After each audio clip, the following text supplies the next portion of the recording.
Shalom saudara-saudara sekalian, kali ini kita berjumpa di dalam perjalanan 38 hari karya Roh Kudus sepanjang sejarah gereja.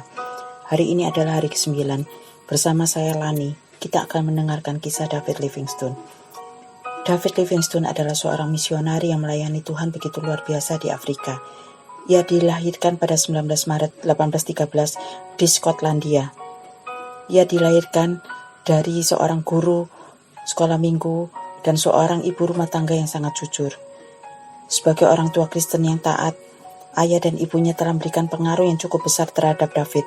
Kebiasaan ayahnya yang takut akan Tuhan adalah sering menceritakan pahlawan-pahlawan iman dari Alkitab dan orang yang memberitakan Injil ke ujung dunia. Suatu kali sang ayah mengisahkan tentang Charles Gustav, dokter misionaris terkenal. Dari mendengar kisah tokoh ini, David menetapkan hati untuk hidup seperti Gustav, menjadi seorang misionaris dalam bidang medis, sehingga David percaya kepada Kristus secara pribadi dan hidupnya berubah serta bertumbuh dalam iman. Ketika dewasa ia masuk sekolah kedokteran demi menjadi seorang dokter misionaris. Setelah diwisuda dan ditabiskan, ia bersiap untuk melayani di negeri Cina. Namun pada zaman itu terjadi perang, sehingga pelayanan tertutup. Tapi pada tahun 1840 saat usia David 27 tahun, datanglah seorang utusan Injil dari pantai Afrika. Robert Moffat datang ke tempat tinggal David. Perjumpaan David dengan Robert Moffat membuatnya terpanggil melayani di Afrika. Dan David menjawab panggilan Tuhan. Tuhan, utus aku kemana saja. Tapi sertailah aku, letakkan beban apa saja atasku. Tapi topanglah aku. Putuskan ikatan apa saja daripadaku, kecuali ikatan yang mengikatku kepada pelayananmu dan kepada hatimu. Kata Tuhan, aku menyertai kamu senantiasa sampai pada akhir zaman. Maka berlayarlah David ke Afrika. Sampainya di Afrika, David ternyata tidak hanya memberitakan Injil, melainkan ia juga mengobati orang sakit, memperjuangkan kebebasan bagi para budak, serta melakukan penjelajahan ke berbagai pelosok Afrika. Pada tahun 1844, di daerah Mabotsa, di tempat ini terjadi peristiwa yang mengubah hidup David. Dia diserang oleh seekor singa yang meremukkan bahu kirinya. Akibatnya sungguh fatal, karena sepanjang sisa hidupnya, David hampir tidak bisa menggunakan tangan kirinya lagi. Rupanya, hal itu justru membawa berkat terselubung, karena Robert Moffat datang menjenguk bersama anak perempuannya yang cantik, Mary. Bagi David dan Mary, ia adalah cinta pandangan pertama. Segera saja mereka menikah dan Mary berbagi semangat penginjilan di benua Afrika. Namun, bulan-bulan berjalan penuh penderitaan bagi Mary. Seorang anak mereka meninggal ketika mereka mencoba melintasi padang Afrika. Akhirnya David pun mengirimkan istri dan ketiga anaknya kembali ke Inggris, sedangkan dia sendiri tetap melayani dan melanjutkan misinya. Meskipun menahan rasa rindu untuk tidak bisa melihat istrinya dan anaknya, hal tersebut tidak mematahkan semangatnya untuk memberitakan Injil. Setelah anak-anaknya beranjak dewasa, Mary menyusul David ke Afrika. Tapi di Afrika, Mary istrinya terserang demam.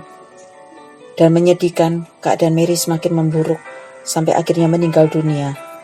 David menguburkan istrinya di bawah sebuah pohon besar sambil meratap doanya dalam tangis. Tuhanku, lepaskan ikatan apa saja, kecuali ikatan mengikatku pada pelayananmu dan pada hatimu. Hatinya remuk, hancur luluh.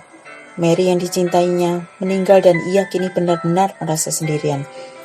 Dan di dalam kedukaannya, ia menulis di buku harian, Yesusku, Rajaku, hidupku, Engkaulah segala-segalanya bagiku. Sekali lagi aku mengabdikan hidupku untukmu. Aku tidak menganggap bernilai segala sesuatu yang kumiliki ataupun segala sesuatu yang dapat kulakukan, kecuali segala sesuatu tentang Kristus. David Livingstone akhirnya meninggal dunia pada tahun 1873 karena menderita penyakit malaria dan perdarahan internal yang disebabkan oleh disentri. David Livingstone mengembuskan nafas terakhirnya sambil berlutut di samping tempat tidur dalam posisi berdoa. Dua pembantu setianya yang bernama Susi dan Suma mengubur jantung dan organ-organ tubuh bagian dalam David di bawah pohon musfula di Afrika. Tapi jasadnya dibalsam dan dikeringkan di bawah sinar matahari untuk akhirnya dipulangkan ke Inggris karena permintaan dari pemerintahan Inggris. Perjalanan yang dibutuhkan untuk membawa jenazah David kembali ke Inggris memakan waktu 9 bulan. Ada kejadian yang luar biasa pada saat upacara penguburan David. Sewaktu peti jenazahnya diarak di jalan-jalan besar di kota London, ada seorang tua yang terus-menerus memegang peti jenazah dengan kepala tertunduk dan terus menangis. Siapakah orang tua ini? Ketika ia ditanya, ia berkata, "Saya bukan familinya dan bukan siapa-siapa. Tapi saya adalah orang yang bersama David pada saat dipanggil oleh Tuhan menjadi hambanya." Tapi pada saat itu, David menyerahkan diri dan mengerjakan apa yang Tuhan mau kerjakan. Tapi saya melarikan diri dari panggilan Tuhan dan tidak mengerjakan apa yang Tuhan mau saya kerjakan. Waktu saya memegang peti jenazahnya, saya terharu dan menyadari bahwa saya telah menjalani hidup dengan sia-sia. Saya menangis diri saya sendiri, dan kini saya sudah terlalu tua. Saya menyesal untuk selama-lamanya. Itu yang dikatakan orang tua tersebut. Dari kisah David Livingstone ini kita mau belajar bagaimana sebagai anak Tuhan kita merespon panggilan Tuhan. Apakah seperti seorang bapak tua yang hadir dalam upacara penguburan David? Orang tua itu menyesal dan menangisi diri sendiri karena dia telah melarikan diri dari panggilan Tuhan dan menjalani hidupnya dengan sia-sia. Atau kita merespon dan menyambut panggilan Tuhan seperti David yang menjawab panggilan Tuhan, "Ini aku Tuhan, utus aku." David menyerahkan diri dan mengerjakan apa yang Tuhan mau dia kerjakan. Kita juga belajar bagaimana semangat David yang berkobar-kobar, taat dan setia pada panggilan Tuhan, meskipun rintangan dan penderitaan banyak dialami. Selama pelayanannya, banyak luka di tubuhnya karena cakaran binatang-binatang liar, dan dia juga harus kehilangan istri dan anaknya yang dia kasihi. Tapi dengan penuh keberanian, David menghadapi semua tantangan, karena David percaya akan janji Tuhan di dalam Matius 28 ayat 20, bahwa aku akan menyertai kamu senantiasa sampai pada akhir zaman. Bagaimana dengan kita semua, saya dan saudara-saudara? Maukah kita taat ketika dipanggil dan diutus Tuhan? Maukah kita tetap setia sampai akhir, meskipun banyak rintangan yang kita hadapi? Mari kita bersama-sama berdoa.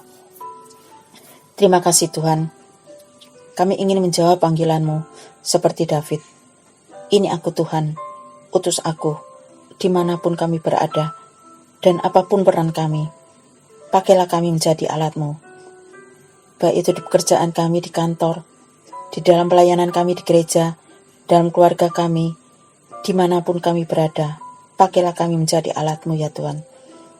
Dan kami percaya bahwa janji penyertaan-Mu itu menjadi kekuatan kami untuk kami boleh taat setia pada panggilan-Mu sampai akhir hidup kami.